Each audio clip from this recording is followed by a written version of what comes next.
Hello, I hope all is progressing well. Welcome to I Don't Know, We Can Talk About It, where we discuss myriads of topics civilly, reasonably, and responsibly.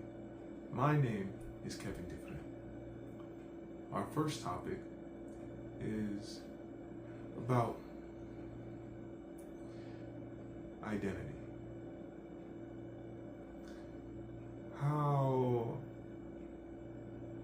might sports encapsulate how individuals may choose to identify? I don't think the situation is complex. I think being able to address different dynamics of different sports may prove extremely valuable to better navigating sports systems. One may recognize sports implement competition differently depending on the sport, which operates so as to be fair, addressing the different dynamics of individuals that may be showing up for a sport. When an individual identifies as a human being, clearly there are biological markers indicating what an individual is born as, which connects with sports differing between how sports may seek to approach competitive elements.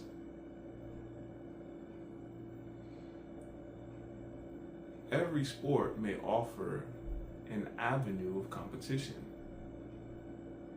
that may be most fair. So individuals may compete and succeed at sport. The article brings about a dynamic of which needs are to address sports versus identity.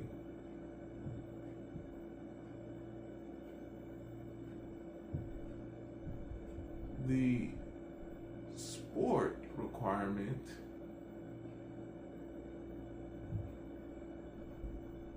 is for anyone. The competitive avenue may be particular, whether for safety reasons, whether for reasons that may require more research scientifically, whether competitive avenues are still in development because of the aging of a sport. A relatively new sport might operate differently than a sport that one may consider a traditional sport, a classic sport, because of the years of the sport's existence. The competitive avenues of fairness are extremely important to address. If an individual seeks to compete at the Paralympics, though the individual may identify particularly the individual must meet certain criteria. Similarly with competitions that operate by age. If an adult may indicate thinking like a child, feeling like a child, the criteria for a competition may not be able to objectively certify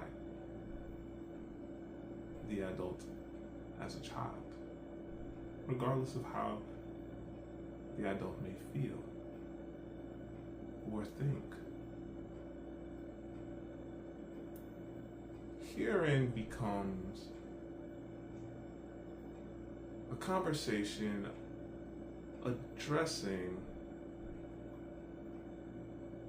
thinking and feeling, not to disparage anyone, though to bring about an objective dimension of reality.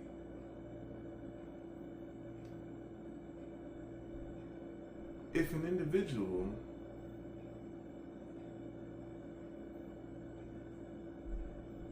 thinks to be a car, feels like a car, and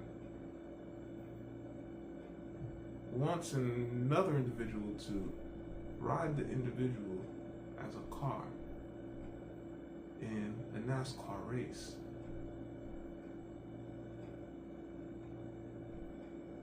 there are objective areas that require attention.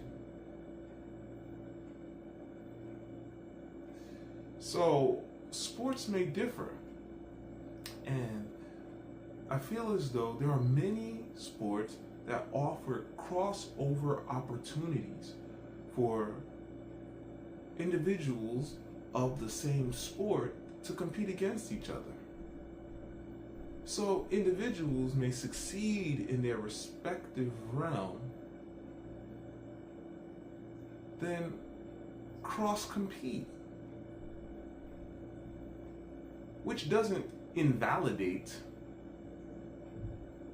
any athlete, though allows for a different experience of competition. An experience of competition that does no harm, allowing everyone to compete and allowing everyone a chance for success. So when a national competition, international competition becomes available, every individual may have a lane to thrive through. Thereafter, individuals may discuss dynamics of cross-competing, cross-competition.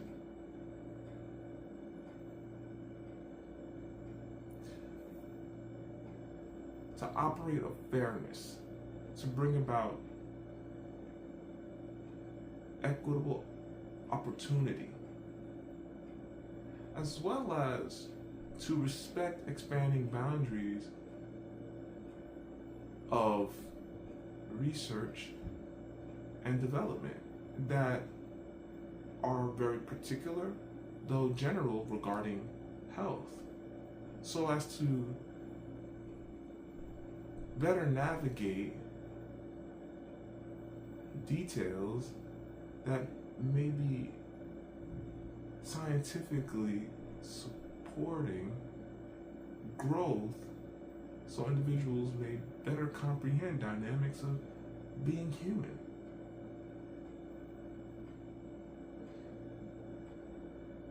One may identify how one will, with consideration of the reality of what is, though may need to be. If for the love of sport, wonderful.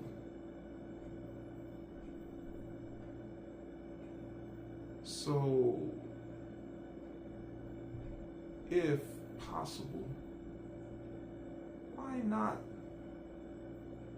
pioneer a new road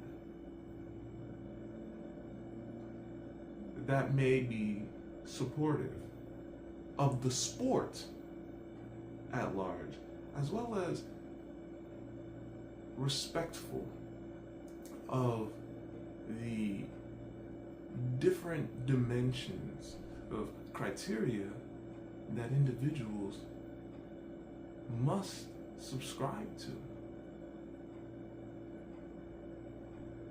to be a participant of a sport.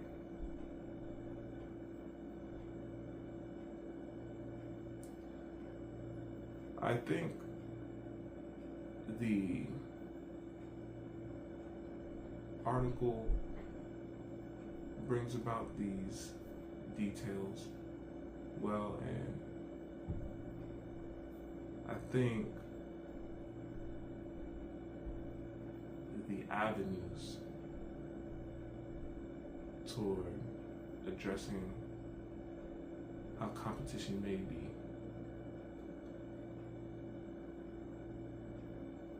are extremely important.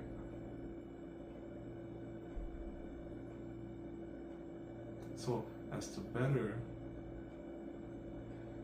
comprehend what else is possible, mindfully, respectfully,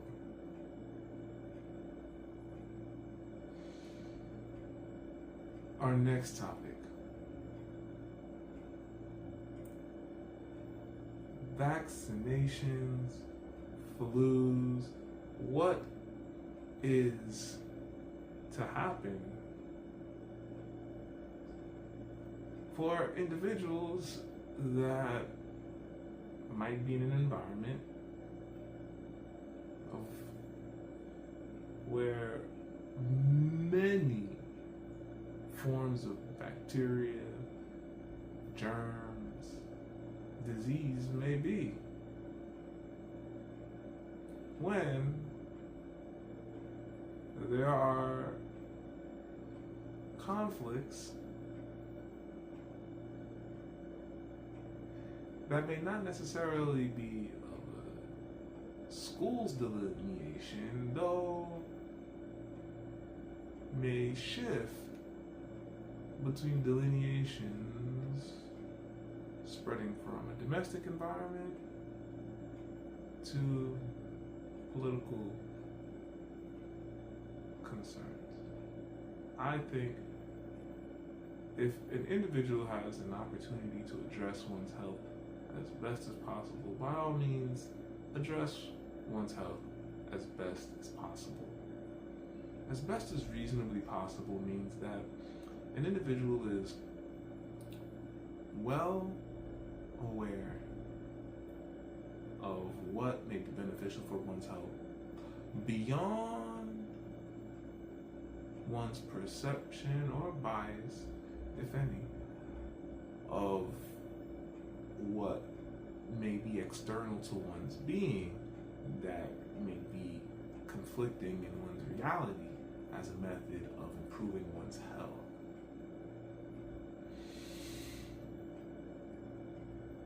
Acknowledging the interdependent reality, all the connecting parts of the world at large, through an educational environment, brings to attention the importance of cleanliness, the importance of good hygiene, and how hygiene is so relevant in any environment where many people are, where many people will interact. I find when individuals healthier, embracing life may prove far easier. When an individual is experiencing a form of disease or sickness, life may feel really different. So, however individuals may choose to perceive, that is fine. I think the addressing of objective measurements to assist objectively improving one's health is fine as well. If a child doesn't want to get a shot with a needle, though a parent or guardian is of the mindset that the method may not be suitable, though the medicating is valuable, then the guardian, adult, and child may consult to find a different solution. I feel as though these conversations of health are very important. They need to be happening, especially when addressing culture in the family. Culture in conversation is extremely important. Good communication. So, however individuals decide, I hope individuals are objectively putting personal health in objective medicinal frames to approach good health in the best ways possible. All right. It's time for some origami. Today, I have two pieces of origami. I'll start with one square, and I'll fold the square in half. Now, this origami formation is going to acquire the open space to remain open. What we're going to do here is, now we're going to take in this flap, one corner flap here. I'm just going to fold it in. Very, very simple origami form here. We're just going to fold it in. It will look so. Yep. Then we'll fold in the next one here. Okay. Similar idea. Very, very simple. Fold it in. Alright. All set. Next, what we're going to do is we're going to actually fold.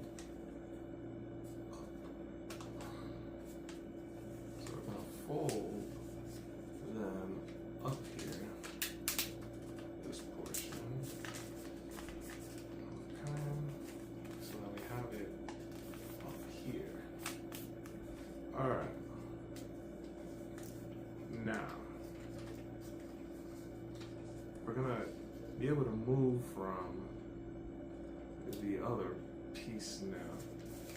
Actually, I want to make a correction. We are going to still follow the same folds in the opposite direction. We're going to still need this part open. If we do it this way, this part will be open much better. So what we're going to do is take those same folds, except on the other side. See here? So now you can see the fold here. And again, fold it in. We'll have a similar fold on the other side. And then we'll do the same on the other side here, as you can see. And we'll just match the, so they fold together and match. Alright. Now we're gonna actually fold both panels up. Okay? So we fold both panels up to match. So we're just doing those same initial folds, just now we have the centerpiece to open, which is exactly what we're going to want. So we can align the following piece. Now for this one, what we're going to do is just going to fold it in half, choose whichever half you want, wherever you want the design to show. We're going to fold it in half. Next, we're going to take our design here, we're going to bring it inside. Okay, so now that we have it inside, what we're going to do is do a follow fold. So we're going to just fold it, but we're going to slightly touch the other one. So we're going to cover it. And you'll see the dynamics here.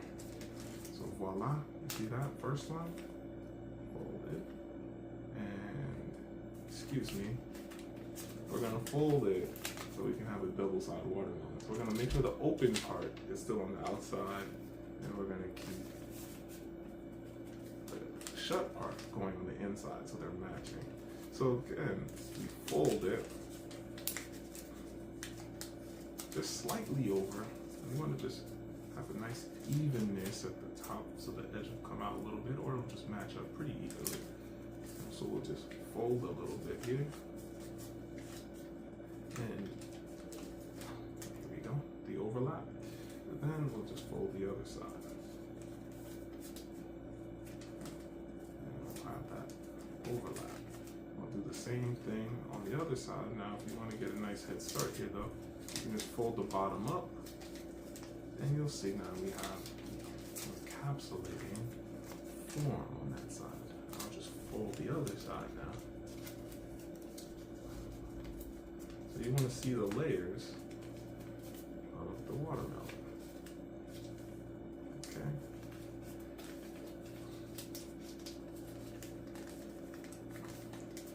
So voila. I'm just kind of open it here. And so we have our watermelon design. So of course the part you can eat.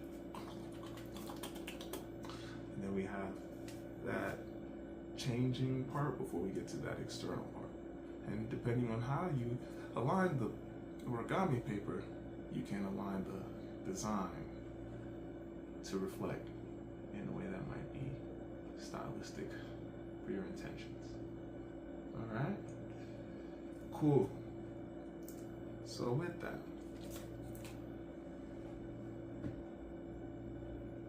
when reading a physical book, one may experience many benefits.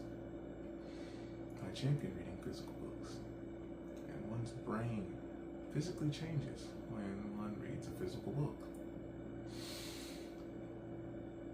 Lifespan, why we age. I really appreciate the concept of approaching aging as a disease. There are so many ways individuals may address health. The text engages the dynamics of addressing one's health through advancing technologies, through paying attention to one's bionomes, epinomes, the epigenetic progressions of an individual, addressing generational growth, transitioning one's generational direction by one's decisions so that one empowers one's generational future, generational line, the benefits of exercise, and addressing how an individual has so much control of the happenings of one's being that connects beyond the individual interdependently.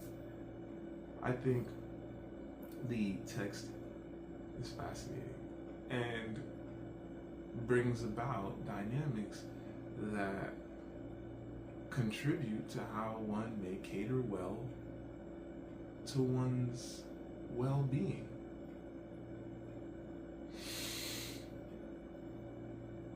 Thank you for joining.